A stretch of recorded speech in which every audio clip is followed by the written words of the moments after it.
YouTube, what is happening? Shit hit the fan news for March 2025 coming in hot, guys. And why do we do these once a month videos again? It's so we can keep track of what's happening around the world, right? As a prepper or survivalist, it's going to give you maybe just enough notice that you need to run out and stock up on something you didn't have that might dry up in the near future, all because you pay attention to what's going on around the world. Now, today is particularly shit-tastic out here on the ranch. It is cold, windy, and snowing, and I'm out here in a vehicle that I'm not running and not heating up, so I want to knock this out, guys, so I can get back in the house. So we are going to crush this one at a blistering speed. Let's get right after it. First, and quite possibly foremost, because it could lead to a lot of other things, is Trump's threat to bomb Iran. This could certainly end up being a ticking time bomb. How did this actually go down? Like, what actually happened that's led us to this current place, in case you haven't stayed up on the news? Basically, Trump was on NBC on March 30th and threatened to bomb Iran if they don't cut a nuclear deal within the next 2 months. And Iran was like, okay, well, if you bomb us, we're just going to wipe every American base off the face of the planet within, our reach, effectively. And, Trump, being Trump, sent a whole bunch of B-2 bombers over to Diego Garcia. They're staged there and ready to do bombing runs on Iran. Iran's prepping their missiles. Part of what has led to this and Trump wanting to get them back on some kind of nuclear deal is that they've been enriching uranium, and they have it enriched to 60% at this point in time. So not technically weapons grade, but getting pretty close. And hey, if you're Iran, guess what? You can't have nukes. We can have fucking nukes. All of our allies in Europe can have nukes, but no nukes for you. Tell me how it makes sense. I don't know. Because Iran just wants to be on equal footing with the rest of the world. It's a whole nother conversation, guys. But how's this going to affect you if you're a prepper or a survivalist? Well, if this blows, oil could certainly spike. So if you're low on gas right now, you got some empty tanks in your garage or out in your shed, go fill them up, man. Doesn't matter if they're kerosene, diesel, whatever. Anything based on oil. Those of us that are stateside, I don't think we really need to be worried that Iran is going to nuke us. I think that they probably don't have that capability, even if they do have weapons-grade uranium. But you guys know the rule. Prepare for the worst, hope for the best. Next, gold prices have been soaring. This is a huge red flag when it comes to instability. Gold's been climbing all month, guys. It hit record highs. I want to say $3,090 an ounce last time I looked, and that was, I think, yesterday. And it's not just traders that are causing this, man. You've got central banks like India and Poland that are hoarding gold. China's been hoarding gold for years now. A lot of the powers that be out there are dumping Bitcoin and buying gold. Why? It's because of geopolitical chaos, right? We've got wars. Sanctions are getting tossed on all kinds of people that don't want to play ball the way Trump wants them to play ball. You've got shaky currencies. You've got governments in debt up to and past their ears all over the damn world. And gold is like the chaos meter. You know what I'm saying? If you had a yardstick and way down here at the bottom of the yardstick, you got gold prices way down here, man, that means things are stable.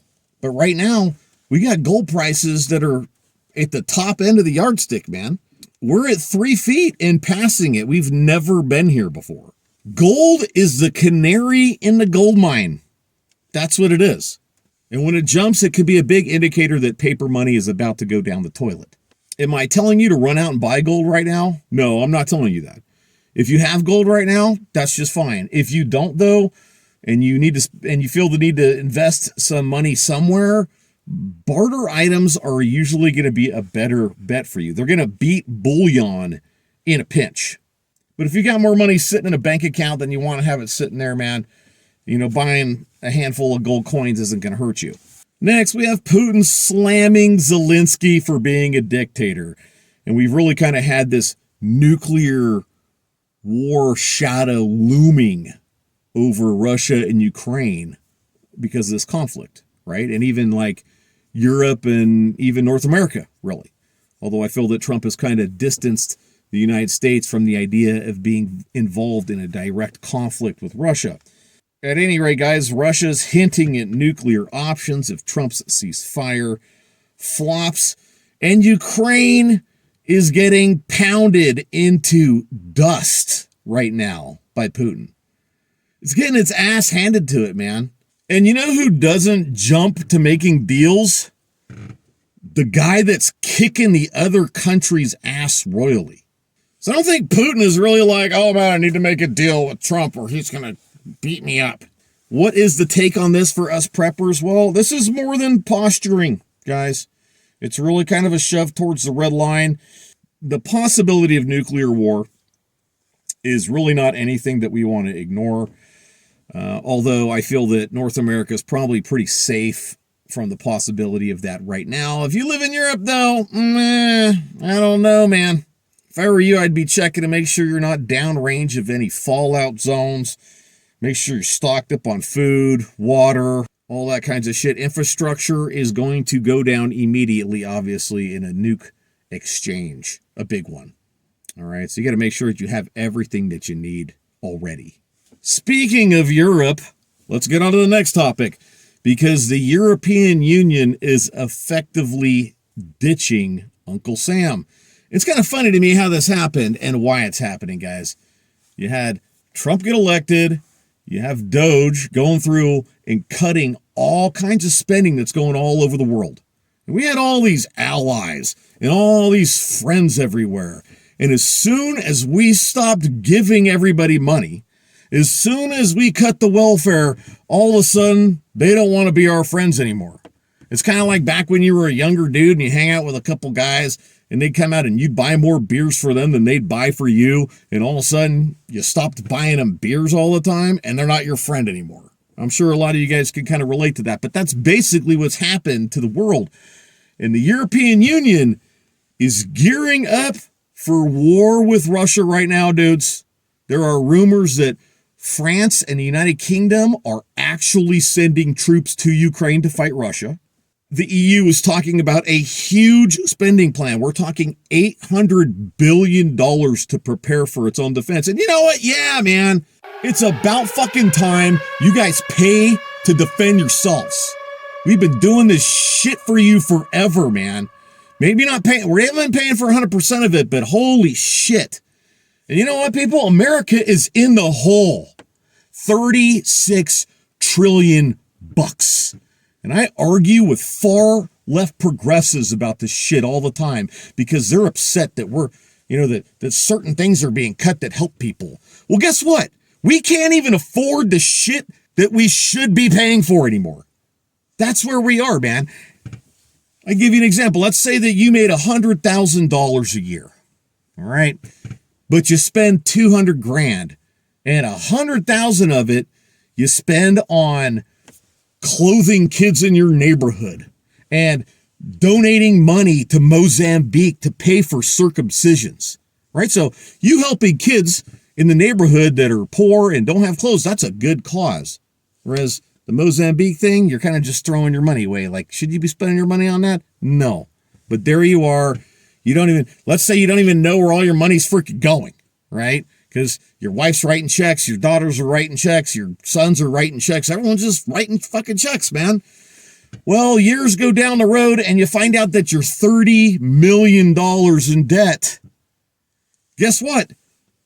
Just cutting the extra 100 grand, right, that you spent on clothing kids in the neighborhood and on circumcisions in Mozambique, that's not enough anymore. It's not enough to dig you out of the hole.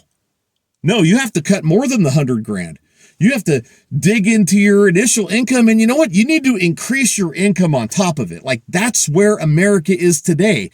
And a lot of people don't realize that if shit doesn't turn around right now, when it comes to the way this country spends money, there will be no fucking Social Security for your ass. Because the checks that are getting right now, it's money that's coming out of young people's paychecks. Yes, that's right. Your federal government fucked you, man. They took this money that you invested for your retirement. They didn't invest it for shit, and they ran around and spent it all over the world on progressive bullshit. So we can't afford this shit anymore. It's time for everyone to just wrap their head around it now. Like, we need to make cuts everywhere, period. Okay, I'm done with my rant. Let's get back on track. So the EU is moving away from buying U.S. military hardware. There was a big contract that was up in one of these countries. I can't remember who it was, guys. It might have been like Denmark, maybe. But they were looking at buying F-16s, and they're like, no, we're going to buy some French fighter jet instead, which in turn is going to hurt our economy, right? Because they're pissed that we're not giving them the welfare anymore. Oh, we have to prepare for our own defense. Fuck the U.S. How dare we have to pay to protect ourselves? Probably should have tried that in a European accent, like, bloody hell. I can't do it. I can't do it, guys. At any rate, what does this mean for us preppers, right? It means that basically NATO is fraying. Okay? It's fraying. And it means that it's going to hurt our economy. And did anyone think this was going to be painless for America to unfuck itself? It was never going to be painless. It never was, man. It's going to fucking hurt to change. It's going to hurt. So, even a better reason to be a prepper these days, guys. Getting back on track, NATO fraying means that the U.S., if we actually fully get there, if we withdraw from NATO, it means we're back to just taking care of ourselves. And you know what, in my opinion, that's probably where we just need to be anyways. Get our little fingers out of everybody's pies. The Myanmar Quake, guys, let's talk about it real quick because it's just a reminder. I know it doesn't really affect us here, but it's just a reminder to us of how fragile infrastructure can be. And also how certain things can be big choke points like bridges. Do you have bug out plans that involve you making it over certain bridges? Plan for alternatives, man. That's what it makes me think about, this whole thing in Myanmar. It makes me just think that you never know what could happen anywhere, and you want to plan alternatives. You know, you don't just want to have a plan A, man. One of my daughters, she's awesome.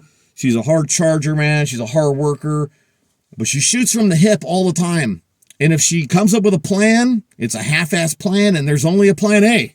Don't be like her. Okay, be like her in every way, with the exception of the way that you plan. We're going to cover one more topic, guys, and then we're going to conclude this thing. Whisky Woes in Canada. That's right, guys. Back on March 10th, Vancouver was running out of American whiskey. The shelves were empty, and they had signs there saying, buy Canadian instead. I know I've got a lot of Canadian viewers on the channel. You know, I consider you guys to be allies and to be our northern brothers. And so it doesn't hurt my feelings at all, the idea that you have a sign up saying buy Canadian instead. And you know what? It's great for anybody, anywhere, to support local businesses or support businesses that produce a product in their country. Like, I'm all for that. And I actually buy Canadian whiskey here and there. Okay, I do, guys. So, and guess what? I'm going to keep buying Canadian whiskey here and there. I have no reason to stop buying your product. It's going to cost me more than it used to cost me. And there's the whole tariff deal, right? Like, obviously, you guys have had tariffs on U.S. imports, and those tariffs don't always affect the price of the goods, but it limits, obviously, how much stuff we're going to export to Canada. Right? That's kind of the way Canada's played the game. Whereas we've just allowed you guys to basically import whatever you want. Well, export whatever you want to America. And so, you know, like, you guys know the channel's not about politics. I do bag on progressives because they're dangerous. You know, but I think that everything that's going on with these tariffs, I think that it's going to move us in the direction of more free trade down the road. That's what I'm hoping for, guys. I'm an optimist. And the prepper in me, I just find it kind of interesting because anytime I see empty shelves, like, there's something going on that I want to pay attention to. And booze, man, booze is big barter juice. You know what I'm saying? I always keep booze as a part of my preps. You guys that follow the channel know that I like my drinks, and so I don't know that I'd actually trade what I have stocked up, but I could if I had to.